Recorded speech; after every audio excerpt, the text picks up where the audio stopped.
साखरा येथे सुसाट वेगाने धावणारा ट्रॅक्टर ट्रॉलीसह पुलाखाली पलटी. ट्रॅक्टरखाली दबल्याने एका मजुराचा जागीच मृत्यू तर 3 जखमी.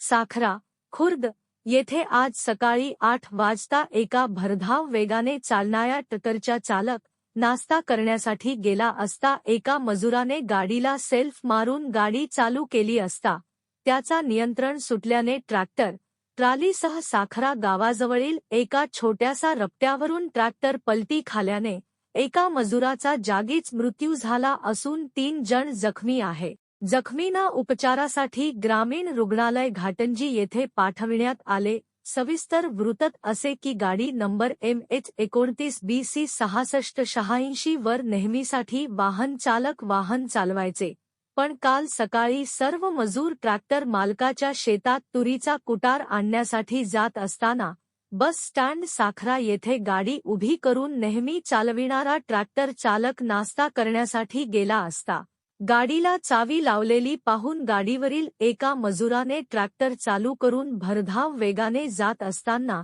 गावाजवळच एका छोट्या रस्त्यावर नियंत्रण सुटल्याने ट्रॅक्टर पलटी होऊन किसन सीताराम मेश्राम वय अंदाजे 50 वर्ष यांचा जागीच मृत्यू झाला तर 3 जण जखमी झाले. जखमी झालेल्यापैकी निलेश ढोले, बंडू जाधव व पिंटू मेश्राम असे 3 मजूर होते. त्यांना प्राथमिक उपचारासाठी घाटंजी रुग्णालय येथे पाठविण्यात आले आणि नंतर त्यांना यवतमाळ येथे रेफर करण्यात आले. वरील झालेल्या घटनेची माहिती पोलीस स्टेशन घाटंजी यांना दिली असता पोलीस घटनास्थळी येऊन प्राथमिक पंचनामा करून मृत व्यक्तीची बॉडी शवविच्छेदनासाठी ग्रामीण रुग्णालय घाटंजी येथे पाठविण्यात आले. सदर घटनेची चौकशी पोलीस निरीक्षक श्री किशोर ठाकरे यांच्या मार्गदर्शनाखाली पोलीस उपनिरीक्षक शर्मा करीत आहे.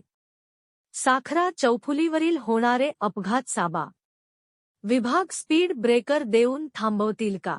मागील कित्येक वर्षांपासून साखरा चौफुलीवर स्पीड ब्रेकर नसून ते बसविण्याकरिता ग्रामपंचायतच्या ठरावासह अनेक निवेदनाद्वारे ग्रामस्थांनी मागणी केली असून साबा विभाग त्याकडे दुर्लक्ष करीत असल्याचा आरोप नागरिकांनी केला आहे. ही घटना पहिली नसून याआधी 2-3 प्रवाशांचे अपघात होऊन जागीच मृत्यू झाला आहे. पुन्हा किती जीव घेतल्यानंतर संबंधित विभागाला जाग येईल असा संतप्त सवाल गावकऱ्यांनी केला आहे. संबंधित विभागाला विचारणा केली असता घाटंजी पांढरकवडा रोडचा काम इंगल कंपनी करत असून कंपनीला वारंवार पत्र आणि मौखिक सूचना देऊनही सदर कंपनी अपूर्ण राहिलेले कामे पूर्ण करत नाही. त्यामुळे आम्ही स्पीड ब्रेकर बसविले नसल्याचे सांगितले आहे. प्रतिनिधी मुझम्मिल पटेल, न्यूज 24, आपकी आवाज.